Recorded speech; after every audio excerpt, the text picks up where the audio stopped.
Welcome to Wanderlust Wishes, the podcast where we explore the world one destination at a time. I'm Julie. And I'm Crystal.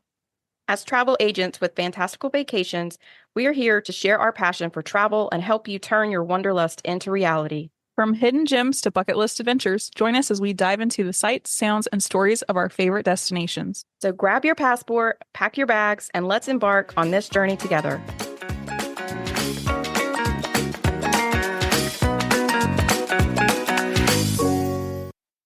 Hi, everybody. Welcome to episode 111. Today, we're going to talk about how to beat the heat at the Orlando theme parks. And really, this can be applicable across the board at any theme parks. But just because we focus so much on those, we'll probably focus a lot on Disney and Universal. And just because this week, especially this recent week, we were in Orlando over, I don't know what date it was, like the 26th through the 29th. And it was really hot then. And then as the week progressed, the heat indexes peaked between like 105 and 110 during the day. And that is crazy hot to be out in it all day doing theme park things. But before we get into our discussion of how to beat the heat, we have some feedback about our previous episode that I wanted to address. So we asked, and we asked for it. We did. We asked if anybody had feedback on the episode because, Crystal and I, we admittedly said that we were biased. We have emotional ties to Disney. And so there were probably some things where we definitely were kind of leaned more towards Disney versus Universal just because of that. And that it wasn't necessarily super objective in some of the things we talked about. So we have a friend that listens to our podcast, and she is a Universal person through and through. And she was not very happy that we were putting down Universal. So I want to clarify that we were not trying to put down Universal and that we both love Universal. We think Universal is fantastic. Just from an emotional tie, the two of us will tend to go to Disney instead. Does it sound about right, Crystal? Yes, and we were on a group text, all three of us, and I was laughing because I caught up late on chat. She had a fair argument. Yes. But the first time around, we did choose Universal, like a year ago. Yeah. Months ago. So we won't mention any names. We love her. We love both parks. But it's always fun to hear feedback from everybody else. We actually said, we want to hear if you think we're completely wrong and you think that we picked the wrong things or we chose, we said the wrong things or have the wrong opinion about it. And that type of episode, it's definitely our opinions. We're not using scientifically backed statistics or anything like that. So we absolutely appreciate the feedback and we welcome it. So thank you for letting us know and keeping us straight. Okay. Do you want to jump in to our topic? Yes. I don't know if anybody else is in a heat wave this last week. I absolutely melted all week. I was pulling some of my own Disney strategies for swim meets and for the 4th of July parade and for different things because I was dying. It was so hot. Yeah, I tend to run cold. And so when I'm hot, I know everyone else is absolutely miserable. We actually were able to take a tour of the Star of the Seas during our agency meeting while we were there in Orlando. It was so phenomenal, but it was really hot. And I was getting hot and starting to get a little perspiration on the forehead. Meanwhile, I'm over here looking like a drowned cat. Everybody else literally was sweating through their shirts because it was so hot. I just don't get that hot usually. So when I was starting to sweat, I was like, everybody else has to be so miserable. That's how this episode was born. So one of the biggest mistakes that people make is that everyone thinks they're prepared because they drink water. But dehydration isn't the only problem. Things like heat exhaustion, heat cramps, sunburn electrolyte loss, fatigue from walking 8 to 12 miles a day. Many guests just don't recognize that they're becoming dehydrated until they're already behind. Some common symptoms that you may see would be headache, dizziness, nausea, muscle cramps, excess fatigue, confusion. So if those symptoms progress or someone stops sweating, they become confused or have a very high body temperature, that may indicate heat stroke, which is a medical emergency requiring immediate medical attention. Both parks have great medical staff on property, but we want to avoid all this. We want to still have fun and enjoy our vacation without seeing the inside of a med tent or a hospital. Yeah, absolutely. And this happens, like, obviously, we're talking about just going to the parks, but this happens a lot during the Run Disney races. I don't think people are prepared for the humidity, even in like February. It can be super humid and you're losing all that water because you're sweating, and they just haven't prepared enough. And that's one of the things that you can do actually leading up to your park visits, not just a race, not just a Run Disney race or honestly, any race. You want to hydrate beforehand. You want to start preparing, but you can start hydrating beforehand, like 2, 3, 4 days before your trip. You need to start drinking extra water. You can use things like liquid IV or any other type of electrolytes. I love liquid IV. That's my favorite, but there's lots of different types of electrolytes that you can use, and you can go ahead and start hydrating beforehand so that when you get there, you're already have plenty of hydration. Because, flying, obviously, eating vacation food, you're eating, if you're on the way, you might be eating fast food, or you're even eating in the parks, like, it's salty food, and that causes issues. Obviously, caffeine can also cause dehydration. As much as I love my coffee, it's always important for me to try to drink some water first, especially when I'm at the parks.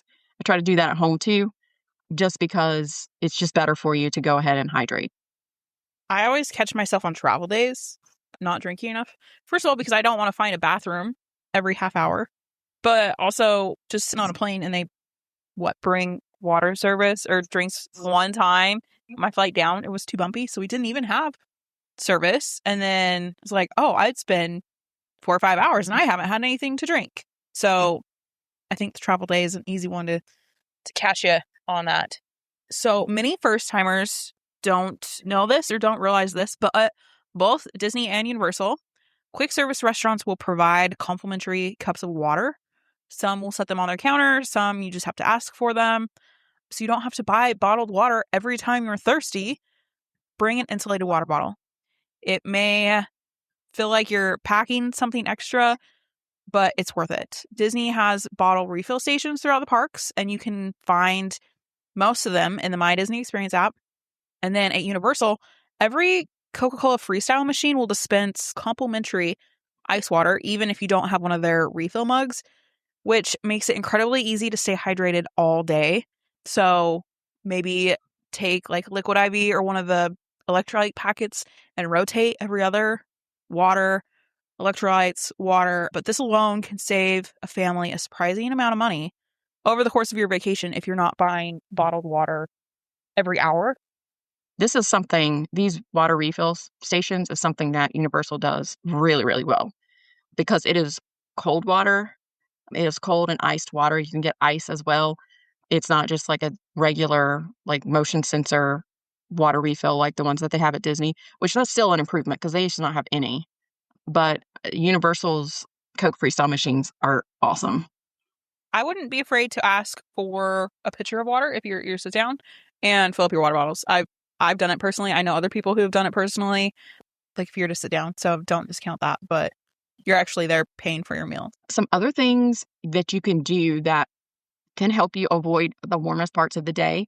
You all know at this point that we're big fans of rope dropping. Rope dropping obviously gets you in and allows you to get more done in the mornings, but it also allows you to be in the parks when it's not as hot earlier in the day. And so you're able to get there early, get in some rides, and then leave for the afternoon when it starts to get hot You can just take a break in the air conditioning. You can go to the pool. You can take a nap. Any of those things you can do to kind of help you avoid that heat exhaustion, and then come back after dinner, or, maybe closer to when it starts to get dark. I know that in the summer it gets dark later, but kind of once the sun starts to go down, and it's extremely helpful to not have that super hot sun beating on you. This is also a really good time if you're able to do the later hours.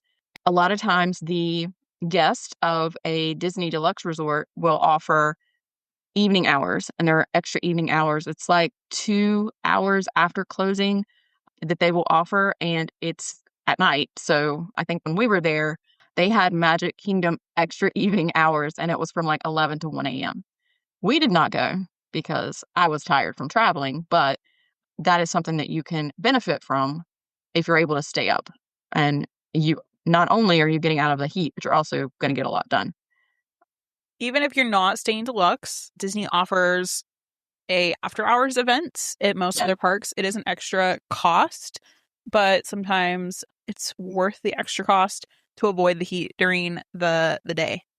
One of my favorite things to do is to build in air conditioning breaks into our day. Don't wait until you're miserable to have an afternoon plan or an AC break. Carousel Progress, even though it's closed right now. The Tiki Room. My family loves the Frozen Ever After show. Something with an indoor queue like Mickey and Minnie's Runaway Railway. An indoor table service lunch. Universal. You have the Born Stuntacular, the horror makeup show, indoor restaurants. Treat these as like a scheduled recovery break. You're not wasting time. If you don't want to go back to the resort, you don't have to, but give yourself a couple hours in the afternoon to sit and take in the AC, rest your feet, and just take a much needed relaxation from the heat. Oh my gosh, it's such a relief when you are in that heat, and you even walking by a door that like the automatic doors that open, and you feel the air come out. You're like, oh, air conditioning. It feels so good. That's so funny. Fun fact, on our drive back from our Star of the Seas tour, the air conditioning was broken on the bus that we rode. So that was no bueno. Miserable. Yeah, it was miserable. So you better bet that when we got back to our house at Evermore, we were all like running to get inside because to get into the AC and just like sit in it for a minute. It was so hot. I cranked the fan in our room and just laid on our bed for Oh yeah, you did. half hour because I was like, I just need to feel the cold air on me. And our house was already really cold because the door hadn't been opening and closing all day. Yeah. We were gone. So, oh man, I was very tempted and this close to laying on the cold tile floor of the bathroom. Oh gosh. I thought the house was freezing for basically the entire trip. But in this instance, I was very happy because it was so miserable. Oh my gosh. Okay, so one of the other things that I think people forget, and I don't think necessarily forget like first thing in the morning, so you may do sunscreen. You may do sunscreen first thing in the morning, but then as the day goes on, you forget to reapply it. That is a huge thing. I will fully admit I'm the worst about that. And you don't think about it until you can feel like your face like burning off because, you can feel the sunburn has already hit you. So you definitely want to wear your sunscreen. Make sure it's at least 30 SPF.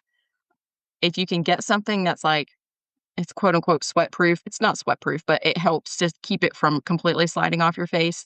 But because you're sweating, you definitely need to reapply it like every couple of hours. And if you have somebody that has maybe more fair skin, even more so, make sure that you're applying it, make sure you're getting it on their face. There's also like the water rides. And if you go to a water park, obviously that's also going to impact that your sunscreen is not going to stay on. Make sure you get your ears. A lot of times your ears are kind of, even if you have a hat on, it's not necessarily, they're not covered. The tops of your feet. I have burned my feet so badly at Disney before because I like to wear sandals just because I get hot if I wear sneakers or tennis shoes because, it traps the heat in. And so I like wearing sandals so that it's not so hot. Obviously, the back of the neck as well. I think people miss that, especially if when you start out, you have longer hair and you don't put it on the back of your neck, but then as the day goes on, you get hot and you put your hair up and you forget about it. On your scalp, that can happen. I know that there are some, I think it's like a spray that you can put on your scalp. So it's not like you're putting lotion on your head, or it's not even like spray sunscreen. It's something specific for people that struggle with getting their scalp burnt. You can buy that. And then also your lips. Don't forget about your lips because they can definitely burn. And if you get burnt that first day, the rest of your trip is just miserable and is going to make you feel even more hot when you're out in the sun. There's nothing worse than like getting your like feet sunburned and then trying to like walk for the rest of the week. Yeah, I've definitely done that. I've done that like really badly. I'm guilty of not getting sunscreen on my feet. Something else you will want to address is how you dress for the weather. Avoid things like heavy cotton shirts, dark colors. Instead, try like moisture wicking shirts, athletic shorts, moisture wicking socks, broken in shoes, a flowy sundress maybe. The tennis dresses are super popular in the parks right now. Just don't forget the added sunscreen, especially on the cute crisscross backs. Accessories worth bringing. A cooling towel. I'm not a huge fan of these personally because I just don't like being wet when I'm already sweaty and wet. But we've taken them and we've used them. I know others who love them. When we use them, we like to wet them the night before and put them in a Ziploc bag and then put them in the fridge overnight so they're extra cool in the morning. Do not forget the rechargeable neck fan, the handheld fan, the stroller fan, even a UV umbrella, the sunglasses, a wide brim hat or a baseball cap, and just I'm giving you permission. If you've never been to Orlando in July, you're thinking you are not going to wear a fan around your neck that looks super silly. Trust us, you will not. By about 10:30 in the morning, you will notice every single person in the park has one. The handheld fans, the stroller fans, multiple fans, they're everywhere because they really work. So this is one of those vacations where function beats fashion. And I'm sorry that your cute look at 8 o'clock is not going to last past 10 a.m. Well, your cute look is not going to last because your makeup's going to slide off your face because you're going to sweat. So I applaud people that somehow keep their makeup like looking like perfection all day, even when they're sweating, because I don't know how they do it. I don't know what makeup you're using, but I don't think I've ever met a makeup that doesn't completely slide off your face whenever you're sweating. And maybe you just like constantly reapply it, which go you for being that committed. I'm not. For sure. Also with the fans, make sure everybody has one. If you have a stroller, put one on the child and the person pushing it. One of the things so we have a friend that has been at the parks this week and multiple days at the Disney parks, multiple days, she has sent us pictures of men with no shirt on, which is really like not something that is typically allowed at Disney World. It's just not. Don't do that. But I think because it's so hot that they might be a little bit more lenient. But she's seen it like all week long. She's been there all week. And I think like 3 or 4 days, she sent us pictures of people just standing on Main Street, standing in a restaurant. And she was at Yak and Yeti, and there was somebody inside with their shirt on. They weren't sitting down to eat yet. I'm sure they made the person put their shirt back on once they sat down to eat, but they were standing in the lobby. So that's just shocking. But that just tells you how hot it is. It's very hot.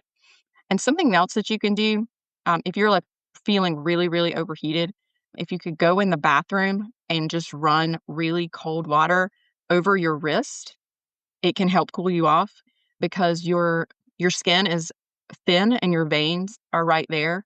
And if you run that really cold water over them, it can help you. It helps a lot more than you think.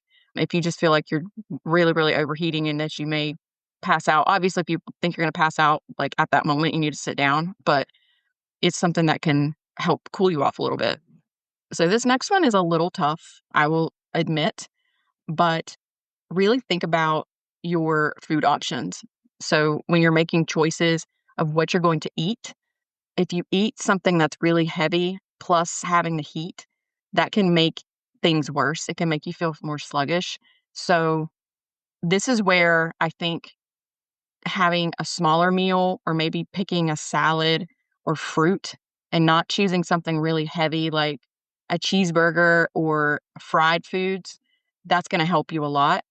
You also have the things that cool you off, and this is an excuse to eat them: Dole Whip, frozen lemonade, butterbeer, frozen butterbeer ice cream, smoothies, anything that's cooler and a little bit lighter can help you cool off a little bit. Even if it's just a temporary fix, it can help.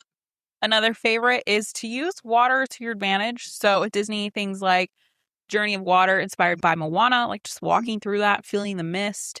There's a splash pad at Storybook Circus, riding Tiana's Bayou Adventure, Cali River Rapids, Julie's favorite. At Universal, there are a lot of water rides. Jurassic Park River Adventure, Dudley Do Right Rips Off Falls, Popeye's Bilge Rat Barges.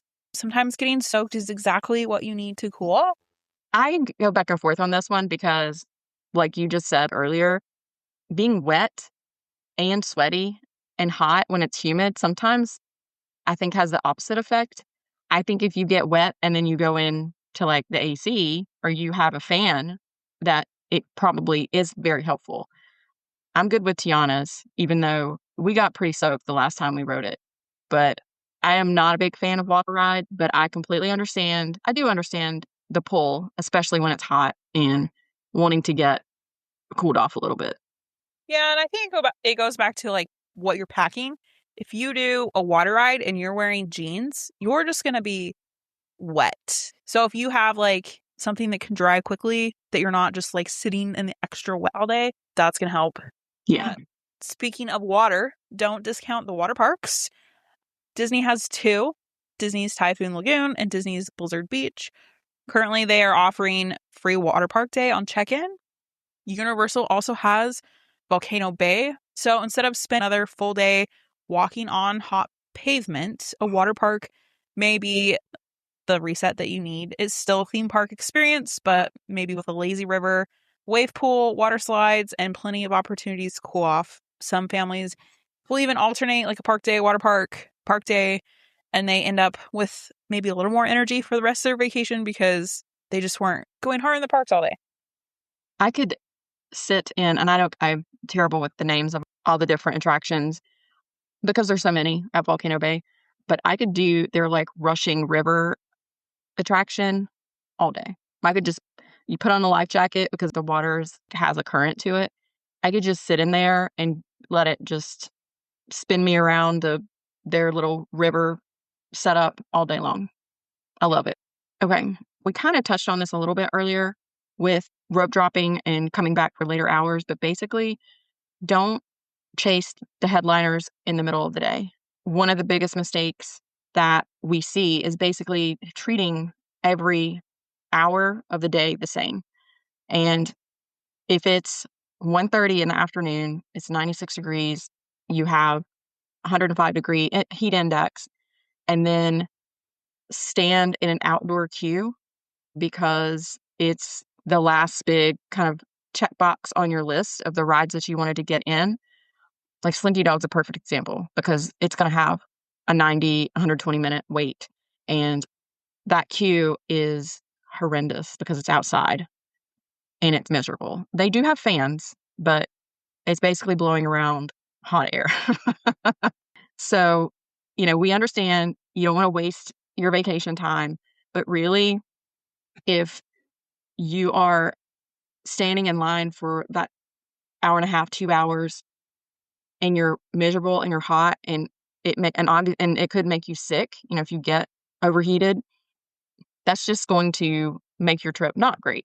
So make sure that you kind of think through that. Taking a break and doing less for a couple hours actually can make things much better, and you'll have more energy later in the day to come back and get on some of the rides. And to be honest, some of the lines might go down later in the day as well. So if you are going to brave the parks in the middle of the day and you decide not to take a break, a true break, do indoor attractions or do a show that's inside. Maybe schedule a table service lunch, or if you're going to do quick service, choose one that has a lot of indoor seating and has the air conditioning, like ABC Commissary. It's a great quick service with air conditioning, and it has fantastic selections. Maybe do some shopping so that you're mostly indoors. Also, character meet and greets, most of those queues are going to be indoors, so you could do that. And then obviously you can do also the resort break and just take a nap in your resort in your room, or do some pool time. If you do pool time, I do recommend that you actually get in the water because even if you have an umbrella, if you're sitting by the pool, it's still hot and you're still going to get zapped by the heat if you're not in the water. And then after, whatever break you take or whatever you're doing, you can do some of those headliners later in the day. Something else, if you're here listening to this, you're probably the planner of the family. Just know your family, kind of take an inventory. Like the people that tend to overheat first would be like the toddlers, the grandparents, if you have someone who's pregnant, if someone is taking certain medications, anyone who with heart or chronic medical conditions. Just kind of maybe keep a closer eye on them, make sure they're taking extra breaks. One person getting overheated can derail everyone's vacation. So don't let FOMO keep you from taking a break, because we've all been there and it sucks for everybody else. She will kill me for bringing this up, but my youngest daughter is very sensitive to dehydration. And this was actually in October. So it wasn't even during the hottest months. And she had not had enough water. She had not had enough to eat throughout the day. And this was for Mickey's Not So Scary. So we had spent most of the day at our resort. But because she was just hanging out at the resort, she just was in like that mode where she just wasn't paying attention. And I wasn't paying attention because she's almost 13. So I have to pay more attention to that now that I know it. But we got in line for Winnie the Pooh, and she basically passed out in line. And we had to get a wheelchair, and we had to get cast members to come over and bring her a Powerade. And so obviously I took her out of line. We went over to get something to eat and let her have some Powerade and let her just kind of chill for a minute and drink some water and get hydrated again.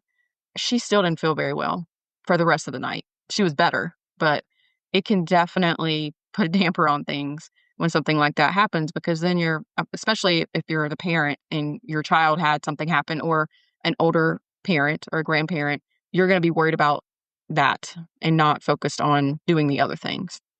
I know a lot of people get frustrated by storms or the rain, but to be honest, the afternoon storms are fantastic. When we were on our agency trip, we came in a day early and we stayed at Saratoga Springs tree houses. Because we stayed at Saratoga Springs, we were able to use the pool for our checkout day while we were waiting for the other agency stuff to start. There was a storm that kind of came later in the day, and as it was kind of brewing, the temperature dropped significantly because of the wind that came in and the clouds. And it was actually nice for like a little bit before it started raining. And then after the fact, a lot of times it will cool off several degrees just because the storm came through.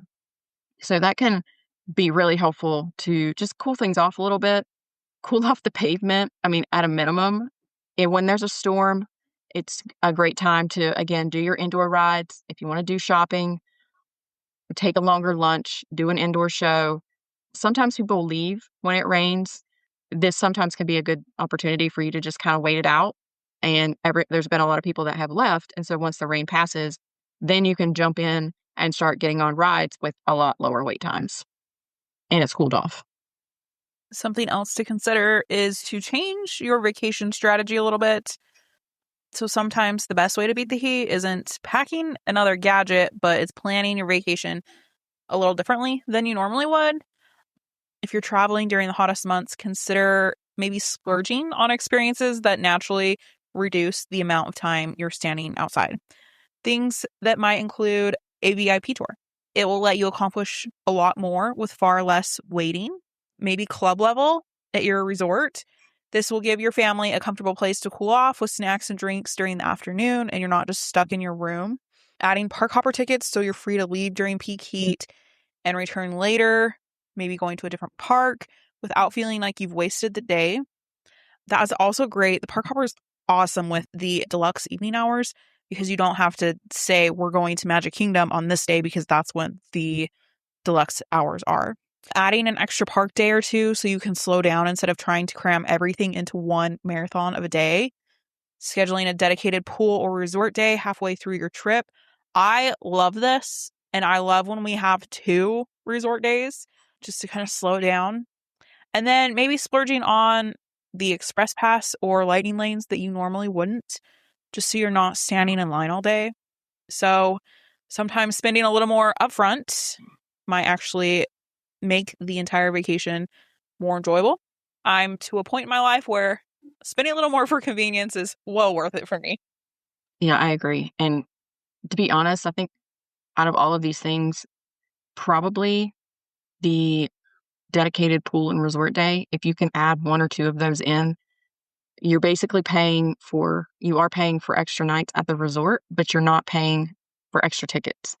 Depending on where you're staying, that's not a huge extra expense to make your trip just so much better. I 100% agree with Crystal on this one. It makes your trip so much better to have those days built in. Okay, so I have a few kind of rapid fire tips for beating the heat at really any of the parks.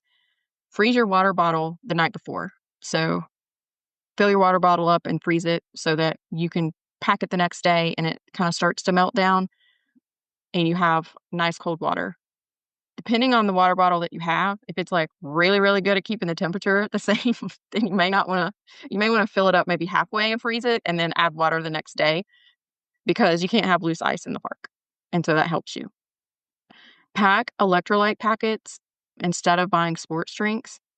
I could not agree more with this one. This one is huge for me. I actually am super sensitive to the dye that they put into the sports drinks. It gives me headaches. And so having something like liquid IV that I'm able to just dump into the water bottle that I have is way better for me. I brought an entire pack of liquid IV with me on the trip that we just took. Between Crystal and I, all of the packs were gone because we used them every day because it was hot and we wanted to make sure that we were hydrated because we knew we probably weren't drinking as much water as we should throughout the day. Wasn't it like the second day? It was like Thursday after we'd been there in the pool and we did some time at Disney Springs and we got to the house and we were both just headache, dehydration, and we were both like, we need extra electrolytes in our system. Yes. Set a alarm on your phone for applying sunscreen. I think this also could be if you're setting it for every 2 hours, this could also be a good reminder to just also take a quick break. So take a quick break for sunscreen, make sure you're drinking your water, just to kind of remind you throughout the day. I love the alarms on my phone and set them for all the things. I just have to make sure you name them so you remember why the alarm is going off.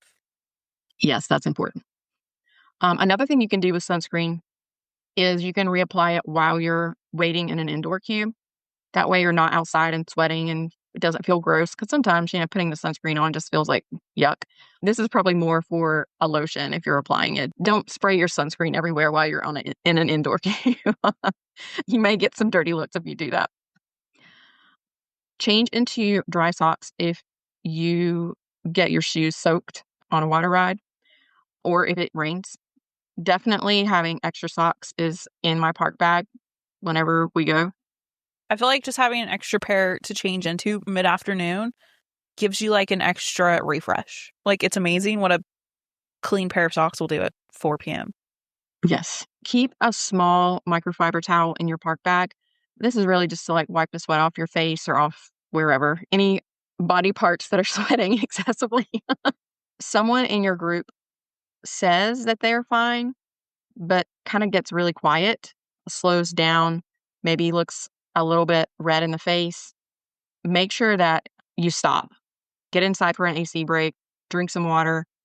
A lot of times, especially adults, we're so focused on trying to keep the kids okay, we forget about ourselves and we don't drink water or we don't do the electrolytes or we don't take the time to sit and eat or whatever. So it's really important that you're kind of keeping an eye on everybody and taking those breaks.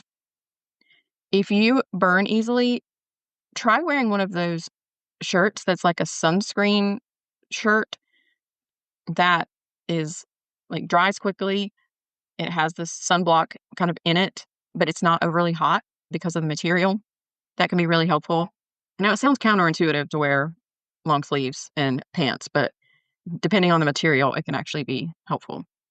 Every stroller should have a clip-on fan. Please don't forget about your littles because that stroller, depending on the shape of it and everything, yes, it usually has a cover that's kind of blocking the sun, but it's hot in there as well because you're kind of in an enclosed space to some degree, especially if it's a baby stroller. Make sure that they have a fan. And then again, don't forget sunscreen on the back of your hands and on the tops of your feet. They're constantly exposed no matter what you're doing. Mobile order lunch before you're hungry so you're not standing outside in a line or deciding where to eat and everybody's kind of melting down and they're hot and hungry. Again, take advantage of Disney's refill stations and Universal's freestyle machines for ice water. They're great and they're free. Again, they are free. So use them. It's really important that you're using them to stay hydrated. And then we just kind of talked about this. If you're staying at a deluxe resort, look at which nights offer deluxe evening hours before planning your park days. Or like Crystal mentioned, if you have a park hopper, you can also utilize it that way. But if you have just a standard park ticket and you have to be in the same park, make sure you're planning around that and you can go back for later hours that night. Just to kind of sum everything up, think of the parks like a big city. There are rush hours. There are times you wouldn't purposely drive across town during the worst traffic if you had the option to go earlier or later in the day. The parks work the exact same way. The middle of the afternoon is rush hour for both the heat and the crowds. So your best park strategy isn't just chasing the shortest line. It's finding the sweet spot where the weather, your energy, and the wait times all work in your favor. The goal is to have an enjoyable vacation and not be dying of heat.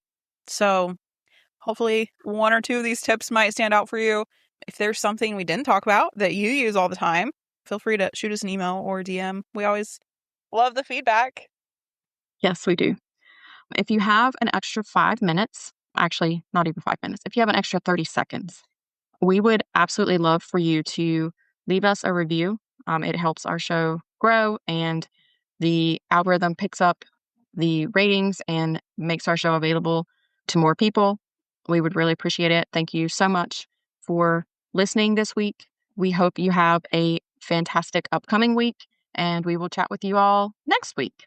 Bye.